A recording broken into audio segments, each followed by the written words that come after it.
Fala pessoal, beleza? Tudo bem com vocês? Estamos aqui, mais um vídeo, mais um onboard. Hoje vai ser um onboard rápido, porque é mais uma questão de entretenimento. Um carro muito exclusivo, poucas pessoas têm, enfim. Estamos a bordo da Porsche Taycan Turbo S. Muito bem, esse carro aqui é 2022. Ele tem apenas 3.000 quilômetros. É blindado, ok? E falar um pouco, curiosidades, né? Porque aqui a gente já sai um pouco daquela questão do que é bom, do que é ruim, né? Claro, tem pontos aqui que a gente pode apresentar que podem ser entendidos como pontos negativos, claro que tem.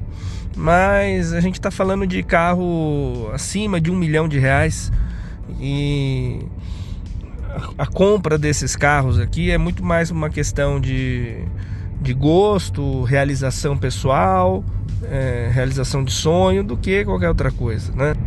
Bom, esse carro é um barato por dentro, né? Tela para tudo quanto é lado, tem tela pro passageiro, tem a multimídia aqui gigantesca, tem uma tela só para você fazer os comandos de ar-condicionado, e também é tipo um trackpad para você poder controlar a multimídia. Além da multimídia também ser touch, nós temos também um virtual cockpit bem generoso, dá para você fazer uma porção de ajustes. É possível você mudar aqui as funções, certo? Você consegue mudar inclusive aqui para deixar o painel todo, olha lá, mapa expandido. É uma parada. Tem o famoso Sport Chrono, um opcional. Esse carro, a Porsche, ela faz o seguinte: ela tem um carro, então tem lá, por exemplo, Porsche Taycan Turbo S, beleza, vai vir com os itens de série padrão, e tem uma porção de opcionais, configurações, enfim. Esse carro aqui tem muita configuração legal. Tem aquecedor do volante, tem o interior em Oyster, que é um creme bem clarinho. O Sport Chrono também é um opcional. Tem a soleira iluminada, externamente carbono para tudo quanto é lado, retrovisor em carbono, saia em carbono, defletor em carbono. Tem também o opcional dos freios. Os freios desse carro é em carbono cerâmica, um freio absurdo. Um disco de freio desse carro custa mais de R$20 mil. Então, enfim. Tem o sistema de lift system, que é para você elevar a carroceria para poder passar em valetas, lombadas mais elevadas, enfim. Bem legal, bastante opcional. O carro é um barato. Dirigir um carro 100% elétrico, que é esse caso aqui, é uma experiência absurda. É um jeito diferente de guiar. A gente tá 50 por hora, uma aceleradinha de leve, eu só encostei o pé, a gente já perde o fôlego, a cabeça já fica meio estranha, você perde a respiração. É absurdo. Esse carro faz 0 a 100 em menos de 3 segundos. É surreal. O torque, ele é instantâneo. Eu vou deixar aqui na tela, eu não lembro agora qual é o torque máximo e qual que é a potência máxima convertida, mas se eu não me engano é algo próximo dos 100 kgfm de torque. Então a experiência de se guiar um carro desse é absurda. O carro pode não ter o ruído aí do motor, que de alguma forma é ruim, mas em contrapartida ele provoca emoções assim que nenhum motor aspirado, ou melhor dizendo, somente motores muito bem preparados para poder te trazer essa experiência de torque instantâneo. E mais importante do que torque é entregar esse torque em velocidade, né? E ele faz com muita maestria. Os controles de tração, esse carro tem tração nas 4 rodas, são 2 motores, um dianteiro e um traseiro. Eles fazem um controle primoroso. O carro grudado no chão, você acelera ele arranca com muita força sem ficar querendo patinar ou qualquer coisa do tipo. Enfim, é absurdo. É só você guiando para você entender o que é esse coice de torque. Carros elétricos, de maneira geral, só guiando para você ter entender o que é essa força toda, a força G atuando no seu corpo, te empurrando no banco. O carro tem suspensão independente nas 4 rodas, duplo A com sistema pneumático. As rodas são de 21 polegadas, o perfil traseiro é um 305, perfil 30, um pneu absurdo. A autonomia da bateria em torno de 350 km. Esse carro, como é blindado, ele acaba tendo um pouquinho mais de consumo, né? Apesar da blindagem ser bem leve. Ele, a princípio, carrega 4 pessoas, né? Transporta 4 pessoas. Apesar de, no uso real, 2 pessoas, tá? A não ser que você seja uma pessoa não tão alta, abaixo de 1,75 m, aí é possível você andar atrás. Mas caso contrário, fica bem apertado andar atrás. Talvez criança consiga andar ali com uma tranquilidade. Porta-malas é um porta-malas não muito grande. A Porsche ela tem uma questão com isso, porque não tem um espaço para step.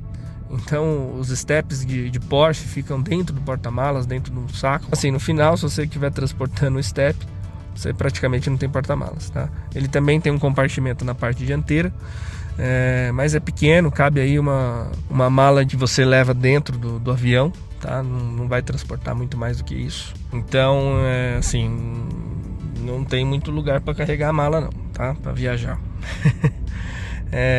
Sistema de som absurdo, sistema de som maravilhoso, Burmeister, tem assinatura. Parte de forração, um acabamento primoroso, tudo em couro, muito bem certinho. Parte de colunas e forro de teto em alcântara, absurdo também. Enfim, um carro, um digno brinquedo aí para você que tem 1 milhão disponível para comprar um veículo. Mas você não vai falar de nenhum problema, de nadinha, nada. Olha, eu vou citar pontos aqui que talvez sejam pontos de atenção, né? Com relação ao carro, e como todo carro desse perfil aqui. Aqui a gente está falando de um carro 100% elétrico, então assim, a gente ainda, óbvio, é uma realidade sim, mas a gente, pro Brasil efetivamente, não sabemos ao certo como é que vai ser a vida desses carros pós garantia de bateria, né? Ainda é relativamente recente os carros elétricos no Brasil, 100%, né, elétricos. É um ponto aí que precisa se observar. Automaticamente a questão do elétrico é um ponto que precisa ser avaliado, porque não é um carro que dá, por exemplo, para você fazer grandes viagens, né? Ou se for fazê-lo, precisa ter um planejamento, né?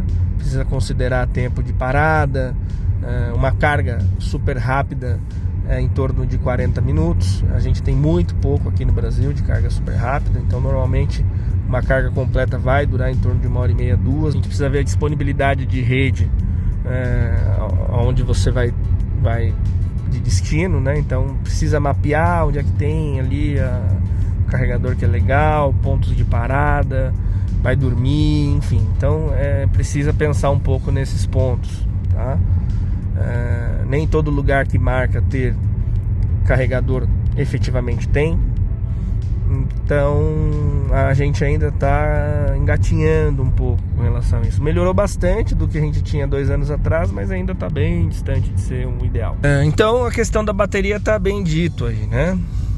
A gente precisa entender um pouco ainda como é que vão ser os próximos anos desses carros.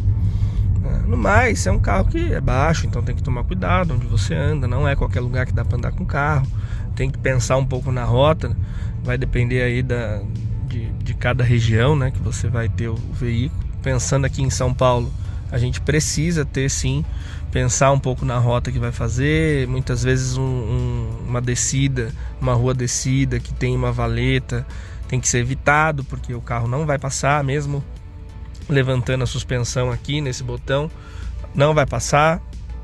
Então precisa de repente fazer outros caminhos. um pouco mais longos, tem que pensar aí um pouco onde é que você vai trafegar com o carro, né? Garagens, precisa tomar cuidado também, que tipo de garagem que você tem. Muitas vezes vai precisar fazer alguma adaptação, se for casa, se for prédio, tem que solicitar para o condomínio ver se melhora os acessos, enfim. São problemas de quem tem um carro de 1 milhão desse. Né? Esses são os problemas que eles enfrentam, né? Parte de manutenção. Bom, é um carro 100% elétrico, então naturalmente muita coisa não tem, né? Parte de motor, essas coisas aí, basicamente você não tem câmbio, né? Você não vai ter problemas, né? É um motor elétrico, muito mais simples de se resolver qualquer problema. Mas a gente tem que lembrar que algumas partes ainda são de um carro como um combustão. Suspensão, freio, né? E rodas, carroceria, essa parte de externa de suspensão e tudo mais, no geral é igual, né? É igual como se fosse um carro a combustão. Então precisa ter atenção. E freio também é a mesma coisa. No caso aqui é um freio de carbono cerâmica. O disco ele dura muito, é muito durável. Mas precisa tomar muito cuidado com a questão das pastilhas. Não pode deixar a pastilha acabar. Se porventura esse disco riscar, você tem que substituir. E ele custa um carro usado popular. Os pneus são extremamente caros, gasta muito pneu. Esses carros que tem torque muito forte, torque instantâneo, 100% elétrico, os pneus vão com mais rapidez porque as arrancadas são mais vigorosas, né? Então é um pneu caro, né? Caro assim, né? É um valor atípico, né?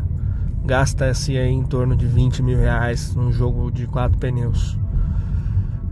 Não é qualquer lugar que você vai conseguir desmontar as rodas. Tem técnica, tem ferramental específico para você não danificar a borda das rodas. Então são cuidados que você passa a ter que muitas vezes com carros normais, comuns, né, vamos por assim, você não vai se preocupar. E naturalmente, um carro de 1 milhão de reais, você tem custos fixos na mesma proporção, IPVA e seguro, né? PVA de um carro desse em torno de 40 mil reais, seguro aí vai depender muito da região, mas entre 12 e 20 mil reais normalmente é o valor do seguro de um carro desse, tá? Vocês querem um ponto estranho pra caramba? Olha isso aqui. O que vocês conseguem ver ali? No vidro. Quase nada, né? E é isso mesmo. Olha isso. Praticamente o vidro é tão deitado que você não consegue enxergar praticamente nada lá atrás. É só ver um vulto só. Bom, espero que vocês tenham gostado. Foi um vídeo rápido, foi um vídeo mais de bate-papo do que naturalmente para apontar o que é, o que não é o carro. É super divertido, as acelerações são extremamente vigorosas, o carro te provoca risos espontâneos, tem um conforto absurdo, apesar de ser um carro extremamente baixo, é um carro confortável, os acabamentos são primorosos, e é um belo de um brinquedo para quem está querendo um carro aí na faixa de 1 milhão de reais, um carro diferente. É um carro muito, muito legal mesmo, tá bom? Então é isso aí, pessoal. Mais uma vez, obrigado. Tamo junto. Comentem, curtem, compartilhem, mandem sugestões, enfim. Tamo junto. Valeu, até a próxima. Abraço.